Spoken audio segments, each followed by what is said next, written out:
Welcome to the Brainz Podcast. This podcast is hosted by thought leaders and experts. They have all been handpicked and invited to contribute because of their knowledge and valuable insight within the areas of business, mindset, leadership, and lifestyle. Whether you're starting a business, looking for personal growth, or if you're just here to learn something new, you will get actionable advice from world-class award-winning coaches, experts, and industry leaders from over 50 countries across 6 continents. If you like what you hear, make sure you never miss an episode by clicking the subscribe button. You can also visit us at brainzmagazine.com for quality articles, interviews, and daily inspiration. With that said, let's welcome today's podcast host.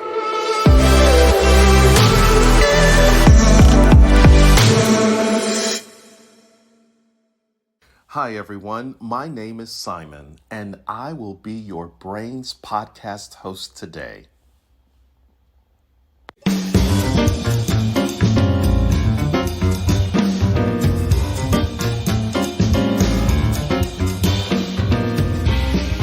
Five insights for creating effective business relationships. Developing effective business relationships is a lot like building a bridge from where you are to where you and your business want to be. In business, change is constant, and finding new ways to remain relevant is imperative in this global economy. If you intend to win, then creating effective business relationships will enable you to stay one step ahead of your competition by learning that relationships are the currency of the future. I understand what you face as a leader. I've worked for 6 different companies and have held 10 different jobs in 2 decades before deciding to venture out on my own. Today, I teach influencers how to change the world. One of the key ways to do this is learning how to develop and sustain relationships. My purpose in teaching you these 5 insights is to give you easy and simple tools to be efficient and to create engaged and effective relationships. Now, let's begin our journey with learning how do we create effective business relationships. Number 1, leave your brilliant imprint. When I first joined a Fortune 500 company, I got an invitation in an interoffice mail to have breakfast with the president. I was like, woohoo, this is totally awesome. So the invitation said, arrive at 7:30 a.m. on a particular day. Well, I got there at 6:45 a.m. and guess what? I noticed that I wasn't the only one having breakfast with the president. I noticed that there were name cards on the table where everybody was supposed to be sitting, and my name card wasn't next to the president. So I did something that you probably is saying, you shouldn't have done. Well, I did it anyway. I did a little switcheroo. So then all of a sudden, I'm sitting next to the most powerful man in the company. I have this burning question that I wanted to ask him. I said, what do I have to do to get ahead? And he said, you need to know who you are and you need to know why you're here. And when he said it, it just went right over my head. And I was like, seriously? I didn't understand that. But then all of a sudden, I realized that was the beginning of me leaving an imprint about how I would approach my work. Every single day in business, you are leaving an imprint by what you say, how you feel, how you think. Here's something to consider. First of all, I want you to dress the part. People size you up within the first 3 to 5 seconds when they lay eyes on you. Do you look like a person that they should do business with? Now, here's the deal. I don't want you to go into debt for a wardrobe, but I do want you to think about that how you present yourself simply speaks. Here's the second thing I want you to consider. How do you present yourself? Is it in a professional manner when you correspond via email or even in your online presence? You never know where an email goes once you send it or who else is reviewing your communication. So always think about everything speaks and everything that I do is being seen by others. Here's the other thing to consider. How do you make an impression? When you connect with someone for the first time, do you ask more questions and talk less? Did you know that people love to talk about themselves? So I want you to think about that the reason you connect with people is to really understand what matters the most to them. And then I want you to think about keeping your behaviors and your actions to a minimum. When you find yourself at a function, do not overindulge at the open bar. Have a minimum and cut it off. If there's dancing, dance to enjoy, not to show how much of a party animal you are. And if you are like me, I have no rhythm, so just dance in place, if you know what I mean. And then also, never forget the power of a thank you. After you meet anyone that you believe is critical to the future growth of your business, I believe you should follow up with them within the first 24 to 72 hours with a handwritten note, an email, or even a video email. Finally, I want you to be known as a person that gets things done. Producing results is guaranteed to keep you top of mind with people who can do business with you in the future. That's how you can leave a brilliant imprint. Now, how do you begin to think about this in the context of your business? Well, every single day, business is all about moments, and moments create momentum, and momentum creates monumental results. If you are going to leave a brilliant imprint, think about creating moments that matter. Number 2, connecting with difficult team members. Relationships in business will always have room for improvement. At times, you will face tension that affects the morale and productivity of your team. Alleviating this situation as fast as possible keeps them on track and creates a positive environment that drives results. First, it is important to remind your team that everyone has value, regardless of their compatibility with another individual. Encourage your team members to take the professional approach in building effective working relationships. To do this, coach your team members to relate to difficult team members by using a tool that I call SHIP. See, help, infuse, and praise. So let's start with the first one. See them for who they are instead of how you want them to be. There was a colleague that I found difficult to work with, and others had told me that this person was a problem. And I judged them based on everyone's feedback instead of getting to know them myself. I soon realized my mistake, and I chose to focus on what was positive about them. This person eventually became easier to deal with, and we were able to accomplish the task at hand successfully. Next, help them where they are, not for what they can do for you.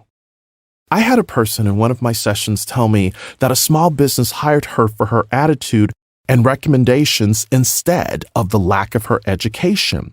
She was forever grateful and went to work in the business and did a stellar job. However, she wanted to finish her college degree. Well, the small business that she worked for decided to make an investment by paying for her college education. As a result, she was promoted to a managerial role in the business and has helped them grow. Next, infuse them to use their talent in the best role. A business associate of mine had an employee working for their company in a marketing role that was not best suited for them. Their frustration, disengagement, and lack of production in their position negatively impacted the team. This leader had a crucial conversation with the person. They realized that the person was valuable to the organization, but needed to be realigned to an operational role where they could blossom. Once this change was made, this person grew and became a valuable resource. Finally, praise them for the value they bring to the business every day. Never underestimate the power of celebrating team members for the little things they do. I once had a team member who was perceived to be someone who was difficult to work with. However, this team member decided to send a special birthday wish to a customer. The customer then wrote a letter to the president of the company stating that this was the first time their birthday had ever been acknowledged by any business. This small act became a big win for the company. We praised the employee for this action, and his behavior changed for the better. Empowering your team members to overcome difficult working relationships starts with relating to each person, thus creating a relationship that ultimately drives business results. Remember, see them, help them, infuse them, and praise them. Number 3, turning team conflict into opportunities. At times, conflict arises within a team. It is something that is bound to occur in every business. But wouldn't it be great if you could turn every team conflict into an opportunity? Let me give you an example of where I did just that. In a previous position, I sold and marketed events for corporate clients. We had an operations team that was responsible for the execution. For one event, our customer had some very specific requests that my team promised them. Well, we didn't communicate these requests, but assumed the operations team would execute them. On this occasion, this didn't happen. In the end, the customer was disappointed that there was not a smooth transition between sales and the operation team, and we had to refund the customer. When another project developed, we had a hesitation because the operation team was apprehensive to work with us again. To turn team conflict into opportunity, a leader must do 5 things. First, you must investigate. Whenever team conflict occurs, ask the following questions. What is the origin of the conflict? What has been the result of the conflict? Going forward, what was learned from the conflict? Well, we learned that poor communication was the origin of our conflict. It resulted in mistrust. We learned that going forward, we needed to communicate our needs clearly and thoroughly in order to ensure smooth handoff from sales to operations and meet our customers' expectations. 2, seek a solution. Step back and ask, what did we learn? How can we grow? And what will we do differently? This approach to finding a solution creates honest dialogue and connects the team to focus on doing it better next time. We learned we needed to have a communication plan, which leads me to my next point, number 3. Turn conflict into communication. In business, if there is not clear communication on what the deliverables are, the parties are hesitant to work together. If you have stated the expectation and the final product is below expectations, then a conflict may arise. Remember to clarify early and often if everyone is comfortable with the direction to mitigate conflict. 4. Leverage conflict into future successes. We use this opportunity to integrate our group by doing an off-site team-building activity. The core purpose was to bond, connect, build trust, and most importantly, have fun.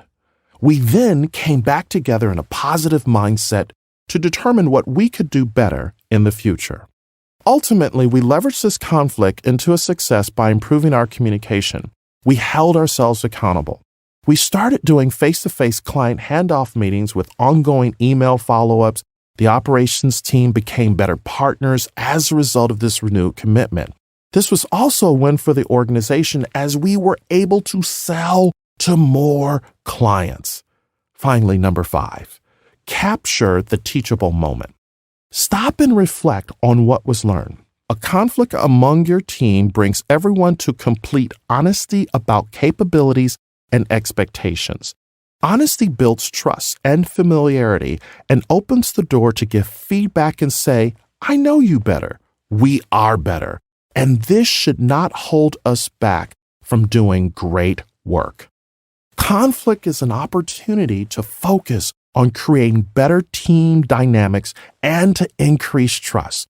And ladies and gentlemen, when we have trust, you discover that trust is the emotional glue of all relationships. Number 4, building relationships in person and virtually. Every relationship you create is a memory, a moment, and a connection.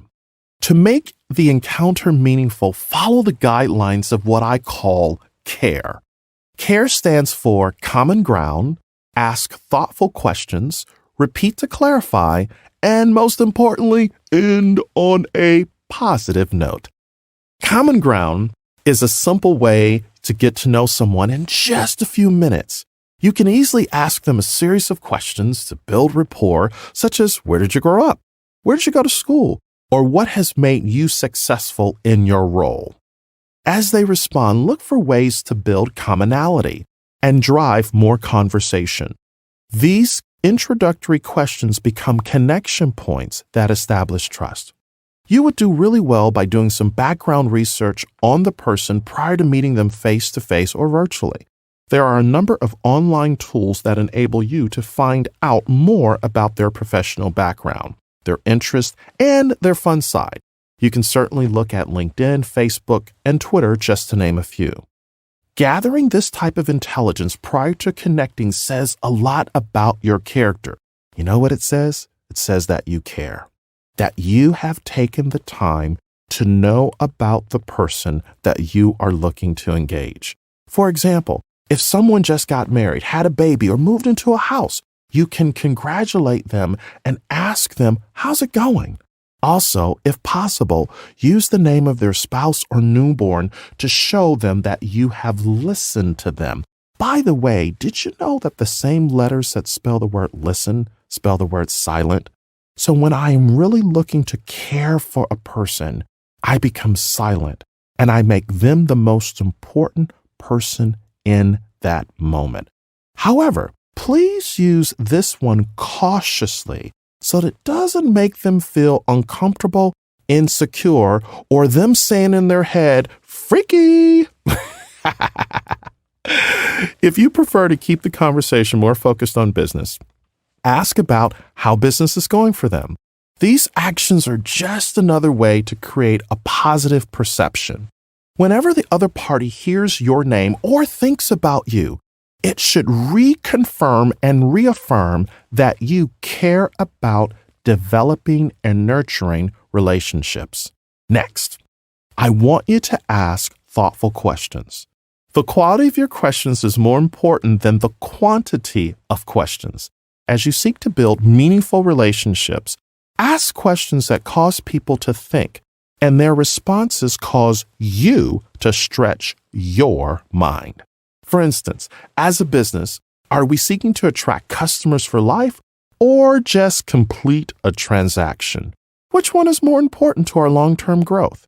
These types of questions create further dialogue as we seek to build a relationship.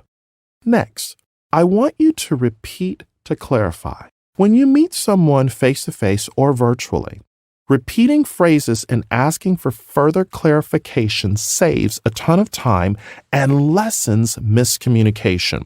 So often people say one thing and it means something totally different unless you ask for clarity. And I know all the married men right now are nodding their heads. She said this, but what did it really mean? So when you specifically seek clarification by asking, am I clear in what you are asking or thinking? The whole concept of repeating to clarify truly sets you up for success. For example, I believe that a part of my failure in marriage over the last 20 plus years that I've been married is that I didn't clarify. Now, I am so happily married and the marriage is going really great. But I had to just ask that question of my spouse. You said this, but did you mean that?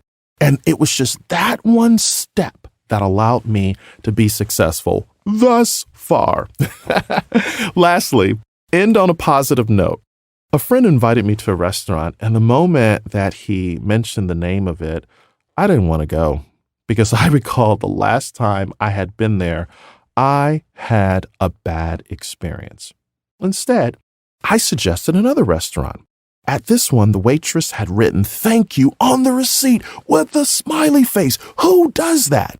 I had left there with a positive feeling in my heart. In fact, before I even left, I gave her an extra tip because it was that one act of kindness to put a smiley face with a thank you on the receipt that really touched my heart. Remember, how you enter a relationship is how you leave it. And how you leave a relationship is how you enter it the next time around. We should always be positive in the relationship. So when building meaningful relationships with individuals, follow up by sending a personal handwritten note with a personal stamp. I know that's a little old school, but I think it can go a long way. Be wise and pick when you do it so it doesn't become annoying or overbearing. This small gesture shows that you genuinely care enough to build a relationship. Number 5, investing in the whole person. Working professionals committed to moving the business forward become known for the value they create and the difference they make. Your goal is to engage people and build a lifetime relationship. To do this, follow the guidelines that I call LISTEN. LISTEN is an acrostic for learn, inspire, seek, tell, educate, and notice. Let's begin with learn. Learn represents how the person takes in information. Everyone is different, and you as a leader are responsible for engaging them in their learning style. For example, if a person learns visually, then the best way to engage them is through pictures, PowerPoint, or visual aids. Some might say, present a little eye candy. When an individual is auditory, it's best to clarify if they understand what is being said. If they are a hands-on learner, you might want to have handouts or takeaways that they write on a sheet of paper so that it's anchored in their mind. The best way to understand how they learn is to observe them. For instance, if they tend to draw or demonstrate with visual aids, this may be a good indication that they are a visual learner. Next, inspire. Inspire an individual by saying something positive and uplifting. Let the person know that you appreciate their approach to resolving a customer issue or acknowledge their creativity. By inspiring, you let them know that they are valuable and that their work doesn't go unnoticed. It adds fuel to their tank. I just witnessed this the other day with a customer, and she went around and she thanked every single vendor that she had worked with over the last year. She shared a personal story about what they did to make her successful that year. And she was appreciative for the work that they had put in. And I witnessed this and I was so blown away because as she did this, you could see tears coming down the face of individuals as they were on the receiving end of this positive recognition. I was inspired by the time I left there because it was so powerful. Now, here's the next thing. I want you to seek opportunities to engage their skill set, allowing them to shine and do what they do really, really well. This will boost their confidence. For example, I worked on a sales team where there was one individual who was very knowledgeable in the healthcare industry. Another team member uncovered a sales opportunity for us to submit a bid for a healthcare contract. We were able to utilize this person and win the bid because of his expertise. How often in your business do you seek out that subject matter expert to help you win? Next, tell others about how awesome they are and what an incredible job they do as much as you can. For example, if you're in a meeting or conversation with other colleagues and the setting is appropriate, mention the great work of another teammate. The individual doesn't necessarily have to be present for you to share how much you appreciate this person. Can you imagine when that word gets back to that person who is being appreciated, what that will do for them? I am telling you, ladies and gentlemen, this is huge. Don't miss that, all right? Always educate yourself on best practices. If an individual has mastered a discipline that is a challenge for you, ask them how they did it. For instance, when I wrote my second book, I asked established authors to share their secrets to overcoming writer's block, getting it published, and then market it. They gladly shared with me how to do it. Now, I want you to think about this. The word education comes from a word called educare, and educare means to draw out. So the moment I ask a person their best practices, I am drawing out of them that brilliance that is in them. And in that moment, I can learn their best practices.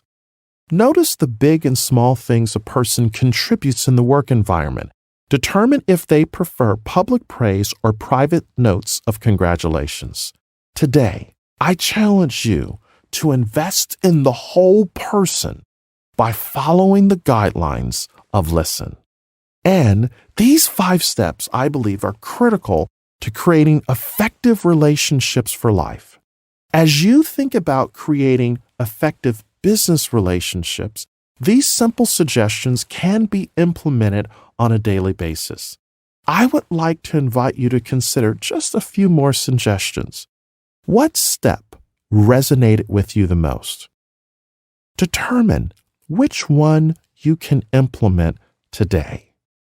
Constantly evaluate your behaviors and your habits and either stop it, start it, or continue it.